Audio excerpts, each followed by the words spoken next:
We cannot just be a white Anglo church that lives in a multicultural community. And they changed. Their hearts changed, which, gripped by the gospel, moved them out of the interior parts of this church and into our community with a desire to see our body reflect the body of Christ. Come on up here, Nayeli. I'm sorry you don't feel it. And so they started working with lunch programs in the park. And sitting right here, what y'all will see is, right here, Christian Torres, the first family that came into Grace Presbyterian Church. Andreia Reynoso, the second family that came into Grace Presbyterian Church. Nayeli Velasquez, the third family that came into Grace Presbyterian Church. These are their children that have grown from kindergarten all the way through high school. Hearing the gospel, seeing what it means to live in community with one another as the body of Christ. And what a beautiful picture that we have to celebrate today as we see God's covenantal faithfulness to us as his children of promise, as a community of Dalton, as a Grace Presbyterian Church, as we see these 7 graduates leave our midst and enter into this next chapter of their lives. And so I just want you to dwell upon what God has been at work doing, not to pat ourselves on the back, as David always says, but to look and see where God has brought us and where he is taking us next. And so when you think about and you look at these graduates and you see their pictures during the luncheon, just be reminded that God is always faithful to those who hear and follow and obey his commandments.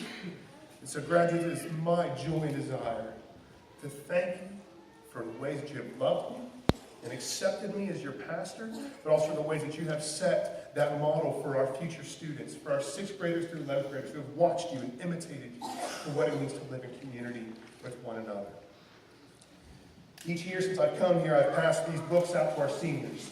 I always find that Bibles are a bit cliche, because they probably have about 6 of them sitting on their shelves at home. And I hope you're reading. But these are the Valley of Vision. These are a collection of Puritan prayers written down through the ages. And they are a beautiful way for you students to spend your mornings, to spend your evenings, looking and meditating on what it means to follow Christ, to follow after a heart that has pursued you and loved you and not given up on you at every possible chance. And I encourage you to take these with you. Because there will be days where you are climbing on top of mountains, where your careers are soaring, where your schooling is going well, and there's going to be days where you're going to be walking through the valley of darkness. And at both of those, I encourage you, find this, cherish this, and dwell in it. It's got your little name written on it, just for you, and inside your final note from me, right to you, because I don't want to tell all to everybody else here what y'all need to do. So, Andreia? Here. This is my last hugs. Jazzy. Nayeli.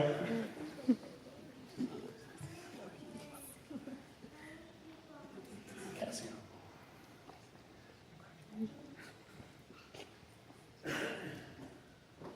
Ashlyn. Why are we on the side? Denise. Yay. This one's special to me. And this one's special too. It's not that y'all aren't special. But in our youth group, everybody says, let Chris ask Wes because he's the favorite. It's probably true.